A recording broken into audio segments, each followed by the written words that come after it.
మండలి వాయిదా అనంతరం మాజీ మంత్రి బొత్స సత్యనారాయణ మాట్లాడుతున్నారు. లైవ్ లో చూద్దాం. అందుకే మీ అందరం కూడా ప్రజల తరపున ఒక బాధ్యత ప్రతిపక్ష పార్టీగా మా నాయకుడు జగన్మోహన్ రెడ్డి గారి నాయకత్వంలో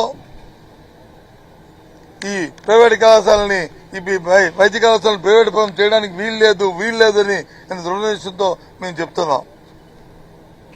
మేము నమ్మాం, మా సిద్ధాంతం నమ్మాం. ప్రభుత్వ తాలూకా ఆధ్వర్యంలోనే ప్రజారోగ్యం ఉండాలి తప్ప ప్రైవేట్ తాలూకా వారి చేతుల్లో ప్రజారోగ్యం ఉండడానికి వీల్లేదని చెప్పి మేము నమ్మాం.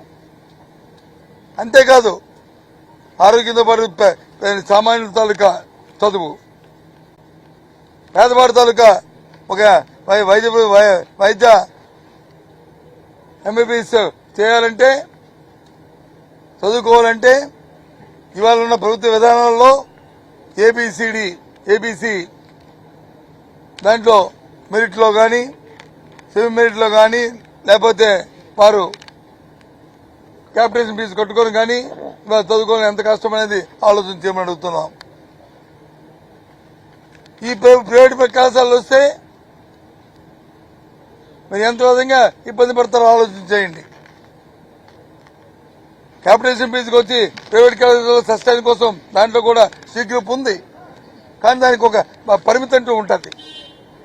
ప్రభుత్వ విధానంలో దానికి 50 లక్షలు కట్టాలా, 40 లక్షలు కట్టాలా, 30 లక్షలు కట్టాలి ఉంటుంది.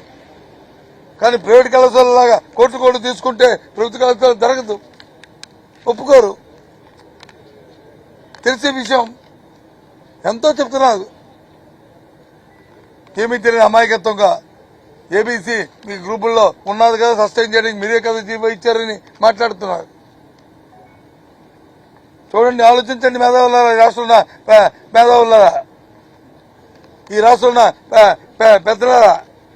అందుకే ఇవాళ మా తాలూకా మీ అందరం కలిసి, శాసనసభ సభ్యులు అందరం కలిసి మా పార్టీ తీసుకున్న నిర్ణయాన్ని, మా నాయకుడు తీసుకున్న నిర్ణయాన్ని దీన్ని చూచా తప్పకుండా దీని అమలు జరిగే వరకు మేము పోరాటం చేస్తామని మీ ద్వారా ఈ రాష్ట్ర ప్రధానికి తెలియజేస్తున్నాం. ఓకేనా? రండి.